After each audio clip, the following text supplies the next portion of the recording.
Yo, hi everyone! So, we're here again at another episode for our institutional orientation, and this time pag-uusapan naman natin ay ang intellectual property. So, dito medyo meron tayong game ha.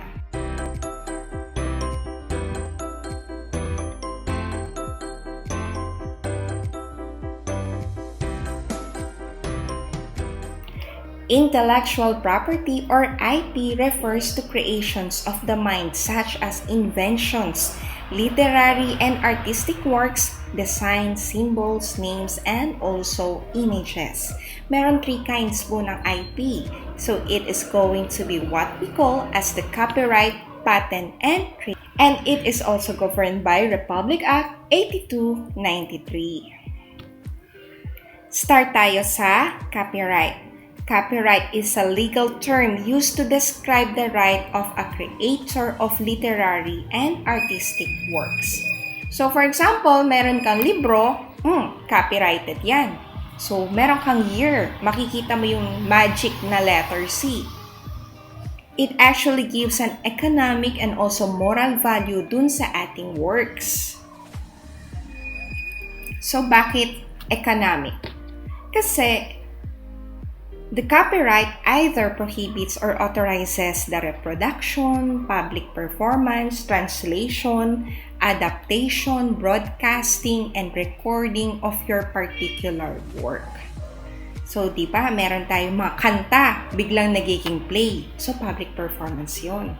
Nire-recognize naman nun yung copyright nung gumawa ng kanta. Example po niyan, ang huling El Bimbo. Di ba? Originally, it's just a song. And then later on, it became part of a stage play at yun na yung naging title noon. So may mga inaayos po dyan para magkaroon ng authorization to use such name. So bakit naman merong moral value? Because copyright is the right to claim authorship and oppose changes to a work that could harm the reputation of the author. So for example, I have a book, and in my book, this is what I am saying. Then here comes other authors trying to oppose what I was doing. Somehow, my copyright will still protect me. Even if others are opposing me, well, still, according to Gomez 2021, this is what she says. Protected pa rin yung sinasabi ko ng isang copyright. Our copyright protection lasts during the lifetime of the author. So as long as the author is alive, that copyright, that protection is his or hers, including the 50 years after the author's death. So kung nagkaroon ka ng copyright at the age of 20, mabuhay ka hanggang 100 plus 50 years pa noon. So that is the length of your copyright protection. The second one is patent. A patent is an exclusive right granted when it comes to inventions, products, processes, and also technical solutions. So kung kanina, the lifetime of the author plus 50 years after death, pagdating naman sa patent, ang exclusive right mo ay nag-grant for 20 years. So, tingnan natin, no? Ito napakagagaling pala ng mga Pilipino. These are the different patents of Filipinos. However, meron lang talagang iba na ang funding ay sa ibang bansa. So, the Yo-Yo Company was made by Pedro Flores. Though this was already established in America, but still, Pedro Flores is a Filipino. And then, the medical incubator was originally made by Fidel Mundo. O, diba nakakatuwa? Malay nyo in the future kayo din yan, ha?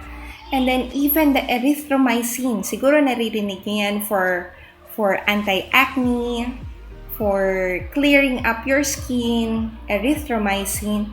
This was created by Abelardo Aguilar. So, patented yung mga yan. And then, naku, eto, aling tentay, di ba? Ruperto David created the patis or the fish sauce. Naku, nagkaroon pa ng presyo dito. And then, the banana ketchup was made by Maria Orosa E. Ilagan. And then, look at this one. The one who made it to Forbes magazine, Diosdado Banatao. He was the one who created the first single-chip 16-bit microprocessor-based calculator. Okay, so kung mapapansin nyo, minamention dito na si Sir Diosdado Banatao is a benevolent disruptor. Silicon Valley hotshot pours millions to break cycle of poverty through technology. Pinoy na Pinoy, di ba? Next, we also have the quick drying ink created by Francisco Kisumbing. So, Diyos ko, yan pala yun. Grabe, no? Parang panahon yata ni Jose Rizal, 'di ba? Meron tayong nakikita ng mga feathers, tapos gumagamit ng ink. By time, after many years, nagkaroon ng quick drying ink, tapos yun yung ginagamit sa mga fountain pens. And then, we also have the DeWart or DeMol formula by Rolando de la Cruz, wherein walang pain, matatanggal na yung warts or yung moles mo. Naku, wag naman sana yung sa akin. Ayan, so, but if ever in the future I want to remove my mole, maybe I can use this, diba? Created ng isang Pilipino. And then we also have the Patriot 3-in-1 fire truck by Alfredo M. Ano Sr. So, bakit 3-in-1? Fire truck na siya, ambulance na siya, rescue truck pa siya. O, diba? O, diba? Iba talaga ang galing ng mga Pinoy. So, maybe some of you have some ideas in your mind. Huwag niyong hayaang nandyan lang yan sa utak ninyo. Put it into action. Look for proper funding. Kailangan lang talaga mapili tayo kung sino yung magpopondo sa atin. And then maybe in the future, you can have your work patented. Move on tayo sa sunod, trademark. Trademark is any visible sign capable of distinguishing. Andun yung word na distinguishing. Okay? Ibig sabihin, madali mo siyang malalaman just by looking at it. Distinguishing the goods or services of an enterprise and shall include a stamped or marked container of goods. So, ano kaya itong tinutukoy na trademark na to? Okay, so it can be obtained from Regional Trademark Office, National Trademark Office, or even the World Intellectual Property Organization. Your trademark registration will last for 10 years. So siguro, kung after 10 years matanyag pa rin ang company, you can still reapply for the trademark of it para talagang iyong-iyo yung trademark na yon. So ano ba yung tinutukoy kong samples ng trademark? Maglaro muna tayo, no? So this one, definitely, you know this. This is Jollibee. Diba? Second is, naku, ano kaya to? Gasoline station. So, this is Caltex. Okay, ayan, may 1 point na tayo dito or 1 coin. Next one is, naku po, saan kaya to nakikita? We have this as a bank. This is UCPB.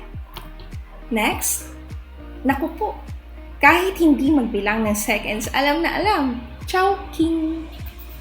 Okay, it's a fast food chain. And then we also have this one. Oh, kanina may bank. Ngayon meron ulit. HSBC, Hong Kong Shanghai Banking Corporation.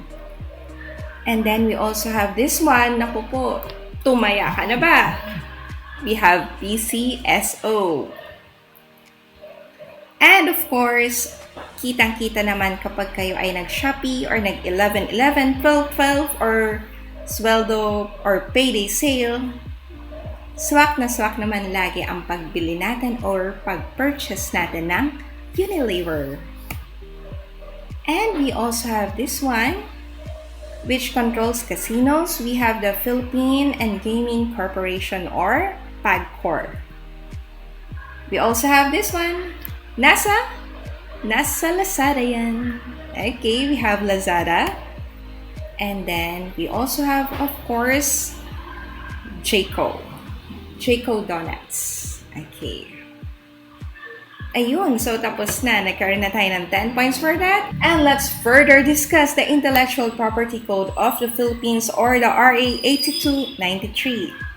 It was actually signed into law last January 1, 1998 by Raul Roco, and that was done to protect and secure the rights of scientists, inventors, artists, and other gifted citizens of the Philippines to their intellectual property and creations. So according nga kay Raul Roco, we must save the Philippines because no one else will save the Philippines for us.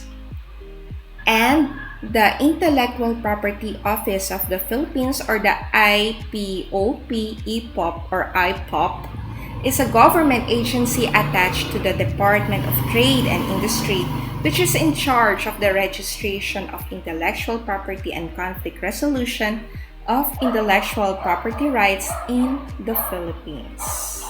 So, si IPOP, sila po yung in charge po para ayusin talaga yung mga intellectual property. And there are instances when there are conflicts, like for example, same ng company name pero magkaiba naman ng logo. So, ang magre-resolve yan ay ang Intellectual Property Office of the Philippines. So, simplehan na lang natin. For example, Cavite State University, remember, we mentioned that our acronym is CvSU, not CAVSU, not CSU. Kasi meron ng iba nagme-may-ari din ng CSU.